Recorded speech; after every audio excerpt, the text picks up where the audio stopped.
2020년 11월 19일 목요일 새벽 기도에 우리에게 주신 하나님 말씀은 요한복음 12장 37절부터 43절까지 말씀입니다. 요한복음 12장 37절부터 43절까지 말씀입니다. 36절 후반절부터 함께 읽도록 하겠습니다. 예수께서 이 말씀을 하시고 그들을 떠나가서 숨으시니라. 이렇게 많은 표적을 그들 앞에서 행하셨으나 그를 믿지 아니하니 이는 선지자 이사야의 말씀을 이루려 하심이라. 이르되 주여 우리에게서 들은 바를 누가 믿었으며 주의 팔이 누구에게 나타났나이까 하였더라. 그들이 능히 믿지 못한 것은 이 때문이니 곧 이사야가 다시 일렀으되 그들의 눈을 멀게 하시고 그들의 마음을 완고하게 하셨으니 이는 그들로 하여금 눈으로 보고 마음으로 깨닫고 돌이켜 내게 고침을 받지 못하게 하려 함이라 하였음이더라. 이사야가 이렇게 말한 것은 주의 영광을 보고 주를 가리켜 말한 것이라. 그러나 관리 중에도 그를 믿는 자가 많되 바리새인들 때문에 드러나게 말하지 못하니 이는 출교를 당할까 두려워함이라. 그들은 사람의 영광을 하나님의 영광보다 더 사랑하였더라. 아멘. 이것은 주님의 말씀입니다. 하나님의 은혜와 평강이 함께하기를 기도드립니다. 오늘도 우리 주님께서 주시는 은혜 가운데 거하고 그 은혜를 누리고 나누는 복된 하루가 되기를 주님의 이름으로 기도합니다. 오늘 본문은 예수님을 믿지 않는 사람들에 대해서 이야기하고 있습니다. 예수님께서 행하신 많은 기적들을 보았음에도 믿지 않는 사람들과 예수님을 믿으나 드러나게 믿지 못하는 사람들에 대해서 말씀을 하고 있습니다. 예수님께서는 혼인잔치에서 포도주가 떨어지자 물로 포도주를 만드는 기적부터 시작하여 사람들을 배불리 먹이고 남긴 오병이어 그리고 죽은 나사로를 살리신 기적까지 많은 기적을 행하셨습니다. 많은 사람들은 그 기적을 보았습니다. 그럼에도 불구하고 예수님의 하나님의 아들임을 믿지 않은 사람들이 있었습니다. 눈으로 보았으면 마음으로 깨닫고 돌이켜 회개하여서 믿어야 하는데 예수님께서 행하신 기적들을 보고도 믿지 않았던 사람들은 이사야를 통해 미리 말씀하신 그 말씀을 이루게 하려 함이라고 그렇게 성경은 말씀하고 있습니다. 그리고 이어서 믿어도 드러나게 말하지 못하는 사람에 대해서 계속해서 말씀하고 있습니다. 42절 말씀에 그러나 관리 중에도 그를 믿는 자가 많되 바리새인들 때문에 드러나게 말하지 못하니 이는 출교를 당할까 두려워함이라 라고 말씀하고 있습니다. 예수님을 믿는 사람이 있었으나 그들은 바리새인들 때문에 출교를 당할까 봐 드러나게 말하지 못하였다라고 말씀합니다. 이 관리가 정확하게 어떤 관리인지 설명하고 있지 않으나 아마도 출세를 위해서 출교를 당하면 안 되는 관리, 출세욕이 있었던 관리인 것 같습니다. 왜냐하면 43절에서 그 설명을 뒷받침하고 있기 때문입니다. 그들은 사람의 영광을 하나님의 영광보다 더 사랑하였더라. 아멘. 오늘은 바로 이러한 상황 속에서 43절 말씀을 가지고 우리가 함께 묵상해 보기를 원합니다. 예수님의 기적을 보고도 못 믿는 사람이 있는가 하면 예수님의 기적을 보고 믿으나 출교를 당할까 봐 드러내지 못하는 사람들이 있었습니다. 그들에 대해 사람의 영광을 하나님의 영광보다 더 사랑한 사람들이라고 성경은 그렇게 표현하고 있습니다. 43절 말씀에서 우리는 두 단어에 집중해 보고자 합니다. 첫째는 사랑입니다. 여기서 사용된 사랑이란 단어는 아가페를 어원으로 삼고 있습니다. 여러 뜻을 가질 수 있으나 선택하다, 좋아하다라는 뜻도 있습니다.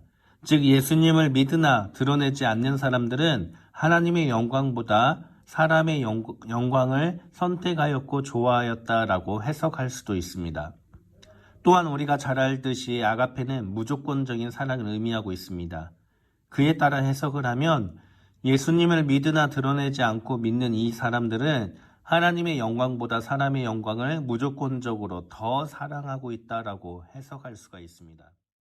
어찌되었든 이들은 예수님의 기적을 보고 믿기는 믿으나 하나님의 영광보다 사람의 영광을 더 중요시하여 드러내지 않았다는 것은 사실입니다. 우리가 함께 집중해 볼 두 번째 단어는 영광입니다. 이들이 그렇게도 하나님의 영광보다 사람의 영광을 더 사랑하여 예수님을 믿는 것을 드러내지 않았는데, 그렇다면 이 영광이라는 것이 무슨 뜻일까요? 이 영광이 무엇이길래 이들은 예수님을 믿는 것보다도 출교를 당하지 않기 위해서 드러내지 않았던 것일까요? 여기서 사용된 영광이라는 단어는 독사라는 단어를 사용하고 있습니다. 우리가 생각하는 영광이라는 것은 무언가 존엄한 것, 존귀한 것, 무언가 빛나는 영예인 그러한 영광으로 우리는 이해하고 사용하고 있습니다. 그러나 똑같은 독사, 똑같은 영광이란 단어인데 그 의미는 어떻게 사용하는가에 따라 전혀 다른 의미로 해석될 수가 있습니다. 쉽게 이해하자면 독사, 영광이란 이 단어는 하나님께 쓰일 때와 사람에게 쓰일 때 그 뜻이 다르다라는 겁니다.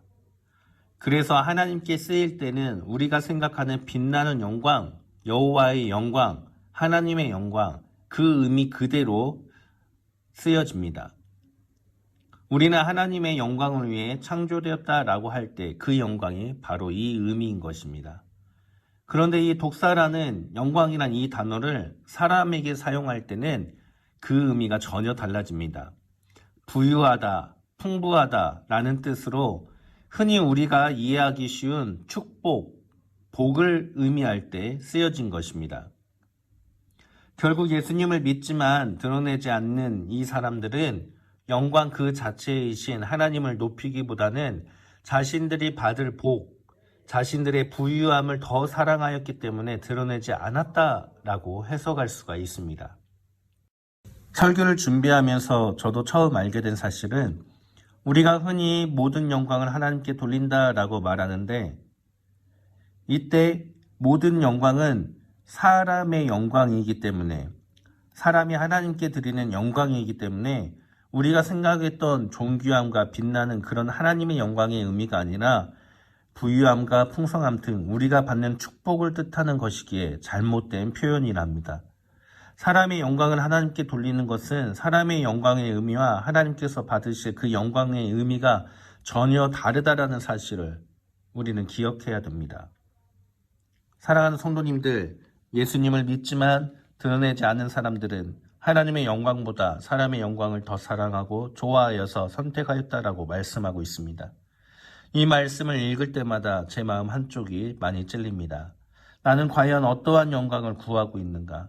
사람의 영광이라 함은 부유함, 풍성함, 축복 등의 의미도 있지만 그보다 더 작은 범위에서는 사람들에게 받는 칭찬까지도 포함될 수가 있기 때문입니다. 나는 과연 하나님의 영광을 구하고 있는가? 아니면 사람들에게 인정받고 싶어하고 사람들에게 칭찬받고 싶어하면서 나의 이익과 명예와 내가 받을 복들을 더 사랑하여서 그것을 더 우선시 구하고 있진 않는가? 우리의 삶을 되돌아보기를 바랍니다. 우리는 오직 하나님의 영광만을 구해야 합니다. 아니, 이 표현 자체가 잘못된 표현이지요. 하나님은 영광 그 자체이시기 때문에 우리가 구해서 드리는 영광이 아니라는 겁니다. 하나님의 영광을 우리는 나타내야 합니다. 하나님의 영광을 나타내기 위해서는 하나님께서 기뻐하시는 삶을 우리가 살아가야 합니다. 하나님께서 우리를 통해서 하나님 자신의 그 영광을 우리의 삶 가운데 나타내는 것이지 우리가 영광을 구하여서 그 영광을 하나님께 돌리는 것이 아니라는 뜻입니다. 그렇다면 우리의 신앙의 삶은 어떻습니까? 나는 내가 원하는 기준에서 열심히 신앙생활해서 그것이 하나님께 영광을 돌리는 것이라고 생각하며 살고 있진 않았습니까? 제 자신도 지금껏 잘못 생각하고 살아왔음을 고백합니다. 우리는 그저 하나님의 영광을 나타낼 뿐인 그러한 통로가 되는 도구일 뿐인 존재들임을 기억하고 오늘 하루도 오직 주님의 영광을 나타내면서 주님의 뜻대로 살아가는 성도님들 되시기를 주님의 이름으로 축원합니다. 함께 기도합니다. 하나님 감사합니다. 오늘도 우리의 삶 가운데 동행하시어 우리를 통하여 오직 주님의 영광만이 나타내게 하여 주옵소서. 남에게 칭찬받기보다, 남에게 인정받기보다, 부유함과 풍성함의 축복을 먼저 구하기보다 하나님이 나를 통해 행하실 그 놀라운 일들을 기대하며 그 일들을 이루어가는 복된 하루가 되도록 주님께서 인도하여 주옵소서. 예수님의 이름으로 기도드립니다. 아멘.